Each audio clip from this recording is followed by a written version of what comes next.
We've all been there, guys, and experienced that feeling the night before the morning of a show. And we're jet washing our cars at 10 o'clock at night in the dark, in anticipation for getting up early the next day on a nice summer's morning and heading off to the show.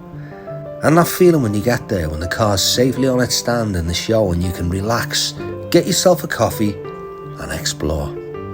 Well, this time it's different because all that was done last night, and all I had to do today was turn up like a kid in a toy shop, pure indulgence and classic car heaven. But in saying that, I don't think any of these have been jet washed in decades.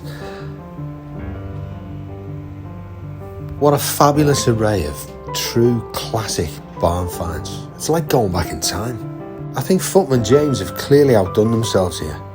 I've never seen anything like this.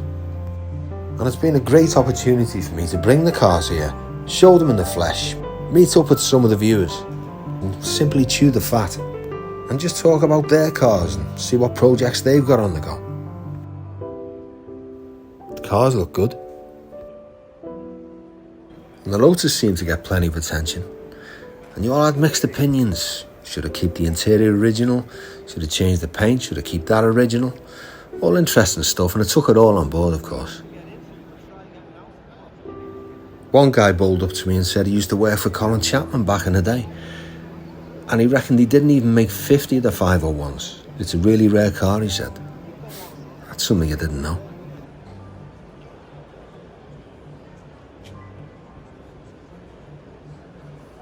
This is an interesting car. This is the Van den Pla 4 litre.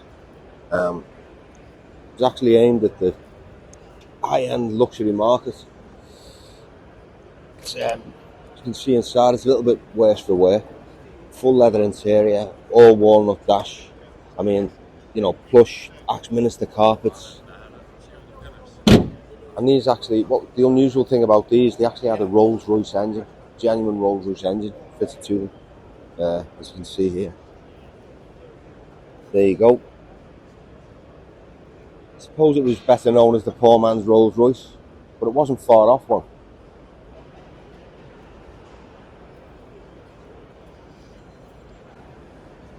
This is the Scimitar GTE.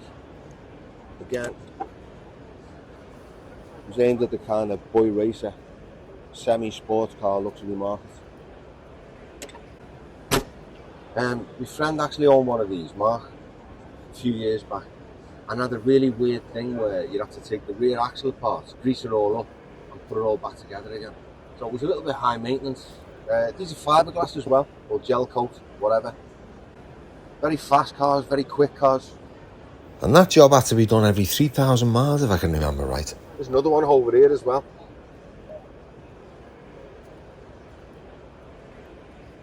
Look at this Jag. Wow. I bet you this could tell a few stories. Now that's pure quality, that. Jaguar at its finest. Never mind the old plastic chair in the front, by the way. And these were a lovely car. My dad used to own one of these. He had a Rover 2000. I think he did a 3500 as well. His was white and had red leather seats. These were actually police cars as well, remember? And came to fame with Fred G in Coronation Street. There's another Scimitar GTE.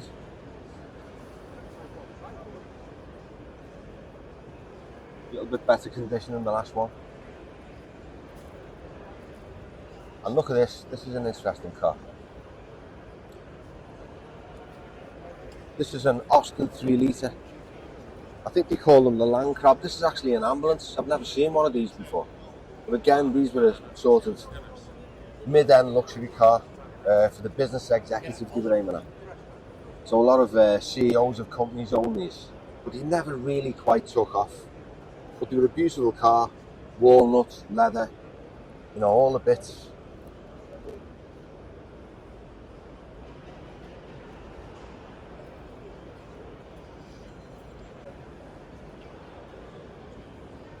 I love the twin headlights on these as well. I remember riding in one of these as a kid, and it was probably the smoothest ride I've ever had in a car. It's like floating on air. I think they've got the hydroelastic suspension on these. Now it make a difference. Wow, look at this E-type Jag.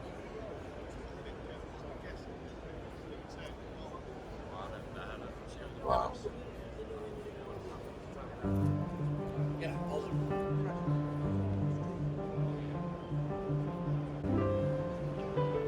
I then have to make my way to the main stage, hosted by Danny Hopkins, the owner of the two scimitars I checked out before. A massive classic car fan and multi-award winning motoring journalist, collector and restorer himself. He's also senior editor of Practical Classics, the main sponsors of the show. Classic Car Weekly, David Silverstone. The boss, here's Mike Brewer. Andy Waite, bring yourself on stage. Expert restorer and superstar actor, Gary Mavers. Then it's on to another Q&A, this time joined by Paul Cowland and Ant Anstead. But you know, it takes four guys, or it took four guys at Rolls-Royce 10 days to do it, so I didn't do that badly considering I'd never used a sewing machine before. Yeah. So I was happy, I made my own mistakes, and I looked at it, I stood back and I thought, you know what, if I paid for that, I'd be happy.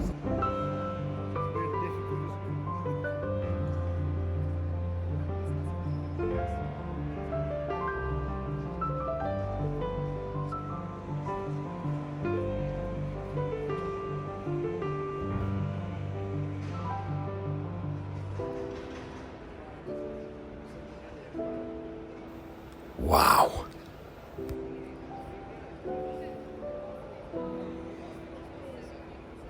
This place just seems to go on and on.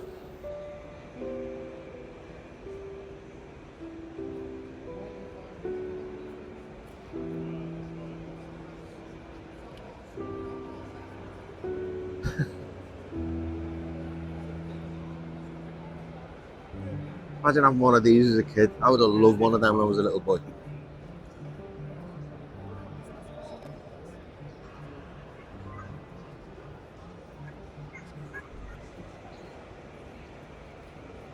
Look at this 1950 Austin Atlantic. Looks like, the front of it looks like a train, doesn't it?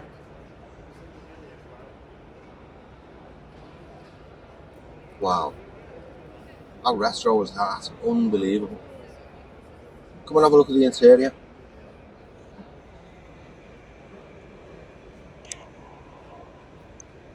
I mean, that's just stunning, isn't it? It's like a spaceship. Gorgeous heavy steering wheel. Look at all these dials. Just, you don't see cars like this anymore. The stamp in the leather. Beautiful convertible. I don't know whether they were power hoods, these, but I suppose it didn't matter. It's only a small hood. Look at that. That is absolutely sensational. Probably the nicest car I've seen so far. And look at this as well. Look at the skirt at the side. Almost looks like something out of a fairground, like a dodgem. Wow.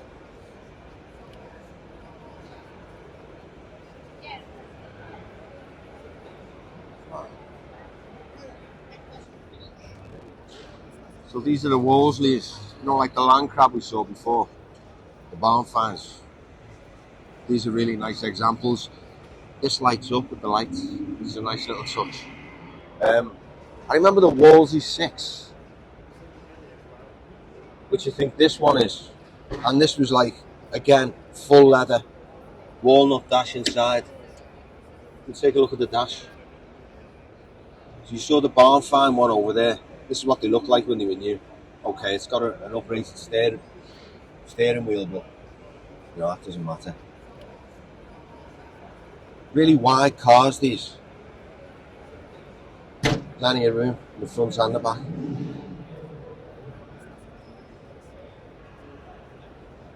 Wow.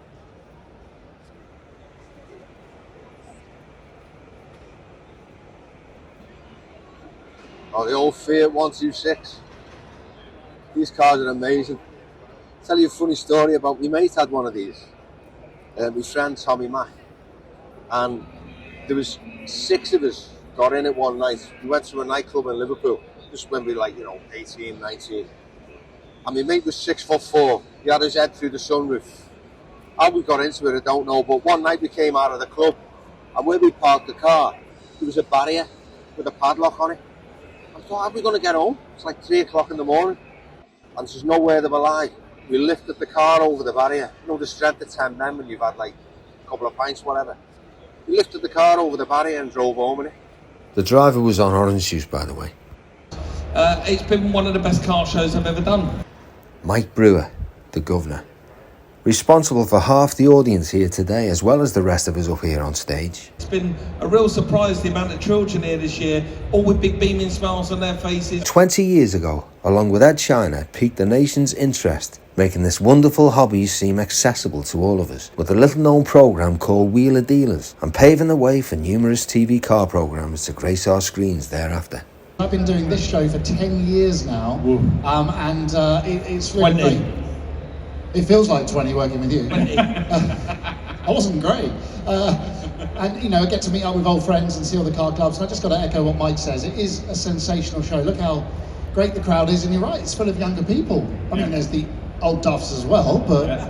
But the truth is, I mean, when we did this 10 years ago, when I was doing this 10 years ago, the demographic was 10 years older. We're going back in time, aren't we, Fuzz? Well, yeah, we are going back in time, except on the stage here, where it's definitely the latest cast lineup of Last of the Summer Wine. I think that's the only show Gary's not been in. Gary, what do you think of the show? You enjoying it? Oh, hello. Here we go. He's not on. Here we go. Yeah, like I said before, you can have the dead one. It works for me. Yeah, like I said before, it's the best classic car show you could ever dream of, really. Everything's here, isn't it? Yeah. All the activity, all the fun in it. And like Mike said, it's full of kids, which is great. I taught my wife and my 3 girls how to change a wheel. Just the basic rudiments of looking after your car. If you teach your kids how to service a car, just those simple things, you know they're independent, and from there, they can take it wherever they want. I think just teaching the basic rudiments, and it goes a long way. Like my dad taught me, and, you know, his father before him. At least half a dozen stands I can walk you to right now where everyone working on the cars will be under the age of 20. He's right, because one prime example of this is the Paddock Speed Shop, where Craig Blake Jones employs his son Ethan and apprentice Lucy Busby. This is the top mechanic, by the way. Both successful young mechanics. And whilst I'm here, couldn't pass up a demonstration of this fabulous workstation. Now, I've used Merca products for years, and as far as I'm concerned, they lead the world as far as paint preparation, machinery, and sanding products go. But even though I'm familiar with this process, I'm not going to deny a salesman his pitch, am I? So, Aaron, explain this to me. This sucks all the dust up into here, yeah? Yeah, so here at Merca we've got massive dust-free solutions. So all our abrasives are designed to work efficiently with dust when you're sanding. So for example, obviously you've got Galaxy, which is a multi-fit abrasive. So you've got all the multi dust extraction holes. And it sucks up through here, yeah? Yeah, it draws through the hook and loop, which is the Velcro system on the backing pad, goes to the nearest hole within your backing pad, goes straight through your sander, down the dust extraction hose, and down into your dust extraction. And how quickly could this like strip it off if you got, say, 80 grits on? And you could probably, I'd probably comfortably say 5-10 minutes, easily. to strip a whole door? Yeah, easily, yeah. And no dust, all the dust going into it? Absolutely, no. Straight into the dust extraction machine. It's great for your health, because you're not obviously breathing in the dust. Great for the car that you're standing on. So tell me, Aaron, say I'm doing I'm preparing lacquer for a final polish. What would you use for that? Okay, so first thing we'd change the sander to a 2.5mm sander, which will give you smaller swirl patterns. So when you're sanding, you're not keying the clear coat as deep. And then obviously we'd then go through the grades within the abrasives. So we would go up to the likes of 2000 disc. So depending on what polishing system you're using, you can go up to a 2000. Wouldn't you go to like a 3 or a 4000? Yeah. Depending on, I mean, say you were going to do like a mirror finish on a car, you could go 1000, 1200, 1500, 2000. We'd then take it up to a 3, and we'd even take it up to a 4000. Especially when we're like doing black cars. Wouldn't you go like 1000, then to 2000, then to 3000? No, you don't want to skip any grits. Why? So if you start skipping grits when you come to doing your sanding steps and your polishing steps, you're going to be left with your deep scratches in your clear coats.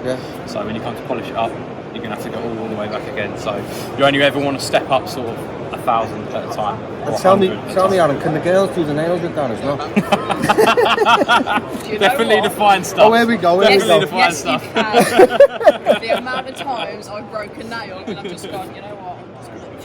I'm done. This is the top mechanic, by the way. It's great to see a female mechanic. We want more. So, like for example, like we've been sanding this door over the last few days. Lucy's been doing it. We've got 3 solutions that we've got, and like you said, you've got next to no dust. Like literally, that is just the fingers. Yeah.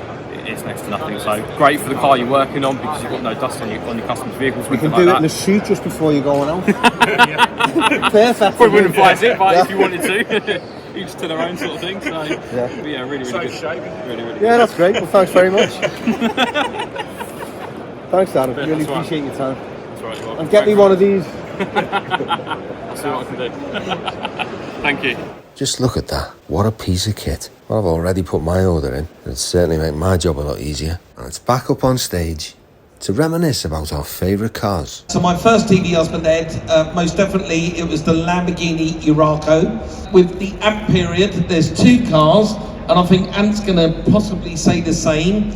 They were the Ford Escort Cosworth. And then later on in that series, we did an Austin Healey 3000 with Elvis. It's right there on my stand. It's the Mark 1 Transit. We took a 1960s Buick Electra, so I think a big yank tank, cut the guts out of it completely to create a shell. I then got a brand spanking new Karma Revero, that's a £120,000 car. Got a 9-inch angle grinder, cut the roof off it, cut the panels off it, cut the doors off it, and lowered the Buick Electra shell onto the Revero. For me, I kind of go back to the trad things. We did an AC, a Seeker years and years ago on Car SOS, and it's still to this day the car that I would love to wake up and see in my garage. My favourite one was probably the 220 SE Cabriolet, which I did a nut and bolt restoration, and it took me a year, and I was really proud of the car when it was done. Probably the worst car I've worked on, my brother Lee has got a Toyota Land Cruiser 1970s, and he'd been passed from pillar to post over a couple of years, and he'd been ripped off left, right and centre, terrible workmanship done on it. I went, give it to me, I'll sort it out. He chose the colour, I rebuilt all the suspension, I took these stupid big wide wheels, oversized wheels he had on it, lashed them. It was like a brand new car when I gave it back to him. He went, I didn't pick that colour. 6 months of hard graft. 2 years later I went to see it, the big wheels were back on it. He'd snapped all the steering because the wheels weren't the right ones for the car. It was just totally destroyed. And then Fuzz drops the bombshell. They've got 10 mechanics on Car SOS. A lot of people in the background, a lot of different companies like Aldridge Trimming, MJA over in Bromsgrove, various people helping us out, allowing us to do all the jobs that we need to do simultaneously so that we can do the builds in the time that we've got. I'm on the wrong network, we ain't got 10. We turn a car around every 11 days. Even the sound recorders, the cameramen, me, we're all jumping in on the cars in between takes. We all jump in on the cars and work on them. No, we don't get that kind of... A lot of people don't actually realise you are all right with the spanners, aren't you? Oh yeah, of course I am. Yeah, I'm a fully trained MVQ master mechanic. Please don't give him spanners. Because I embarrass him. That's the only reason. I embarrass him. That's the only reason. So the last one I want to... Gary, how many people work on your show and your cars? Just little old me. Hey, that's the He's good though, he is. He's properly good. Yeah. And you wouldn't think it to look at him, but he is. He's great. I then have a bit of time out and decide to have a quick look around. And as I take a walk through, I'm just blown away by the tremendous effort all these car clubs have put in. They've really done themselves proud. I then bump into Nigel on the Rolls-Royce stand. Under the banner of the Rolls-Royce Enthusiast Club, we wanted to run a workshop and showing people what we do at work. So we brought a V8 engine from an early Silver Spirit down in pieces. It was a bare block on Friday morning, and we put it together and it's finished. And then we wheeled that outside yesterday, and we put another one in to show you. Hang on, you completely rebuilt Yeah, a V8 Rolls-Royce engine. Yeah, finished in 2 days. 2 days. We've bought our workshop up here for the weekend to show you guys Is this your personal car here? I restored this car in my garage at home 30 years ago. This is what I was working on when I was 16. And that's what we all aspire to, don't we? Rolls-Royce is what's the best car in the world. You're meant to progress. Yes. As life goes on. Yes. You'd be going backwards if you did anything other than this, wouldn't you? Exactly. We've got the back axle, we've got a GM400 gearbox, we've got all the major components of the car on the bench, and we're stripping them down. So this is what's in my Corniche. Yeah, fabulous gearbox. Yeah, fabulous. I mean, you don't even feel them change. They're just like continuous, aren't they? So if you come around here now, so I want to introduce to you Johnny O'Neill. He's one of my engineers. Hi, Johnny. So Johnny won the Apprentice of the Year award in 2019, and this was a V8 engine that was from a test car, and it was just trashed. All the bits were nicked off of it. Johnny made the exhaust system for it. Okay. Taught himself to TIG weld, and now it runs and it drives. And that's some welding, that, Johnny. You're a very clever boy. We literally just turn the key and it fires. And when we do our seminars, we use it in our seminars so we can teach people how to tune carburetors or do the timing. And they're just amazed that we've got a fully working, running engine in the frame from the factory. Fully running, working apprentice that knows his stuff as well. We'll put another one down in a minute. When you come back this afternoon, it'll be script. So I'll hold you to that. Yeah, no, won't be a problem. Thanks very much, no Nigel. problem. It's been You're really welcome. interesting. Thank you, Johnny. There's an awful lot to learn on this stand. As you can see here, these cutaways on the doors of a Rolls-Royce Shadow, showing you all the complete workings. You know, it actually turned out for me to be a really enjoyable 3 days. I actually learned more from other people and their knowledge and listening to their stories than I could teach anybody else. So Gary, I want to talk to you first about where your passion for cars started, and then move on to where your passion for fixing them up started. Probably as a small child, really. Yeah. You know, all the cars we tend to go for are evocative of our childhood, what our mums and dads used to drive, or not sometimes. Yeah. What our next door neighbour drove. What kind of impression a particular car at a really early age made on you. You know, it's always there. You always kind of want one all the way through your life. So I got into cars probably in my early 20s, restoring them. And the first one I bought was a Mercedes 113, you know, a 230 SL convertible sports. Nice. Off a local hairdresser. Oh, really? And it was shocking pink. He was very flamboyant. His name was Herbert. I think he did like the first TV reality show about his salon. Very colourful guy. His house was pink. The Mercedes was pink. It was sitting in a garage and all the parts were missing off it. But it had a beautiful respray, albeit in pink. And the interior had been done, but the bumpers were missing, the hood frame was missing. Yeah. And I acquired the car off him and I restored the car twice over 28 years. So that's what I cut my teeth on. You see, but that's the thing, we're all in the same boat. None of us are really experts. And that's what I love about this classic car community. We all just dig in and help each other out.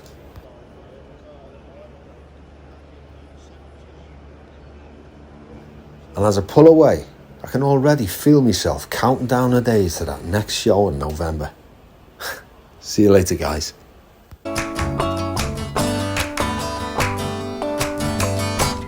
Thank you for watching this episode of Classic Obsession. If you enjoyed it, please like and subscribe. And join me next time when I finally get stuck into that Porsche 928 GT.